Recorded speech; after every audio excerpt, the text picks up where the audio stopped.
It's a process that even today, few bankers understand. If you ask an individual banker whether he creates money, he'll look at you as if you're mad. Of course not. He'll say, I don't create money. All I do is I accept deposits from my customers. I put a little of that deposit in the vault as a reserve, and I lend the rest out. I don't create money. From the point of view of the economist, the situation is very different. As I've explained earlier, most of the deposits on the books of banks were put there by an accountant's pen. But that simple fact is concealed from the individual banker because it doesn't happen here inside the bank. It happens as a result of the transactions between banks. As the men who ran the Federal Reserve knew very well, it happens when money loaned by one bank is deposited in another bank to be loaned out yet again. In the Depression, the process was working in reverse. The banks were destroying money. Nonetheless, the Federal Reserve let it happen. The end result was that by the time the whole sorry episode was over, by 1933, the quantity of money in the United States had gone down by a third. The slow throttling had turned into strangulation. For every $3 of currency and deposits that people had had in 1929, only $2 were left. For every 3 banks that were open in 1929, in 1933, only 2 were left. The terrible depression that followed was a direct result of bungling by the Federal Reserve System.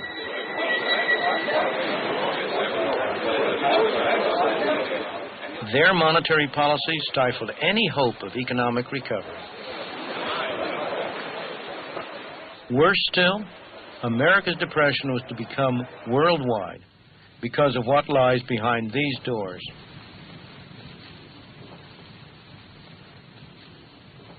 This is the vault of the Federal Reserve Bank of New York. Inside is the largest hoard of gold in the world.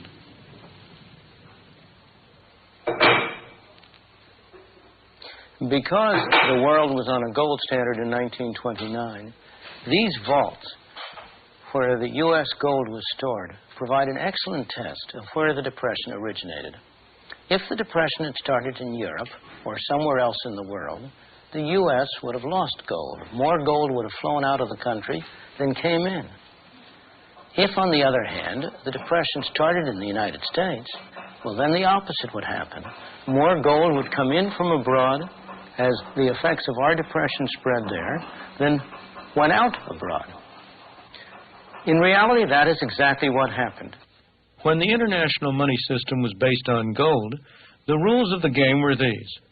The gold in the United States was supposed to control the amount of money issued by the Federal Reserve.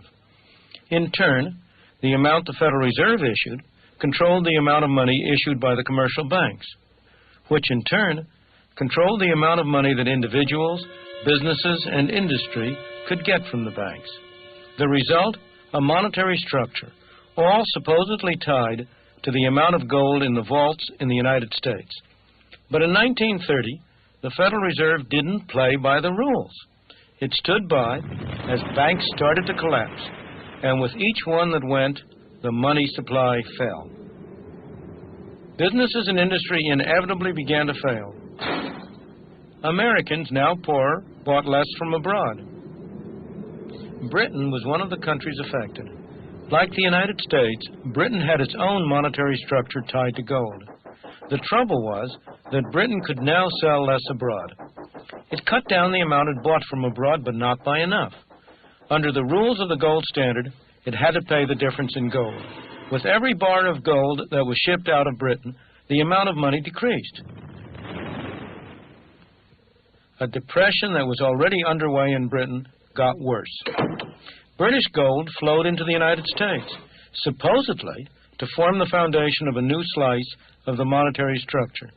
But the Federal Reserve didn't let it. The gold was simply locked away. The results? Britain remained in trouble until in 1931 it went off the gold standard, cutting the link between the amount of gold and the amount of money. In the United States, suffering the worst depression in history, There was plenty of gold, but to no avail. Although these events happened almost 50 years ago, many of our policies today derive directly from them. Central bankers throughout the world, government officials everywhere, are afraid of a new Great Depression. They have therefore moved in the opposite direction. Instead of the problem of too little money, we are faced with the problem of too much money. The problems of inflation that plague us today trace directly from the problem of deflation that plagued us from 1929 to 1933. People came to believe that free market capitalism had failed. Something was needed to replace it. At Cambridge University in England, a new orthodoxy emerged in the 30s, one that has remained powerful to this day.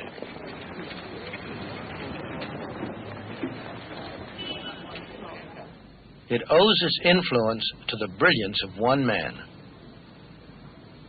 John Maynard Keynes was unquestionably one of the greatest economists of all time.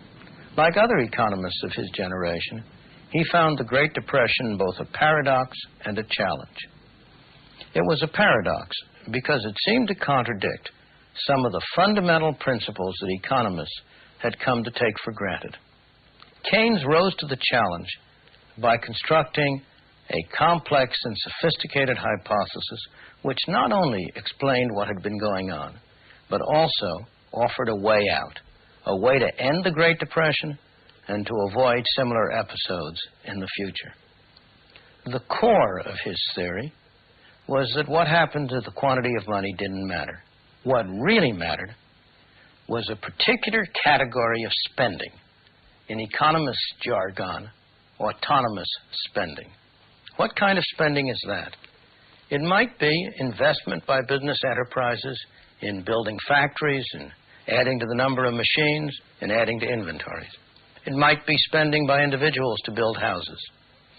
Or, most important of all, it might be deficit spending by government. If private spending on investment, on house building, was not enough to maintain full employment, then government could always step in and spend enough to make up the difference. The theory of pump priming was born. The theory was a godsend to politicians who had been grasping at any expedient. After all, throughout the ages, politicians have been only too willing to spend money, provided they didn't have to tax their citizens to pay for it. And here along came a scientific theory offered under the most responsible of auspices that justified what they had been wanting to do all along. Is it any wonder that government spending has exploded ever since, or that deficit spending, even without the excuse of war, and on a large scale, has become the order of the day? In America, the new Roosevelt administration adopted the Keynesian approach. It authorized massive spending on government projects. It involved government increasingly in the running of the economy. It developed programs designed to provide security for every individual.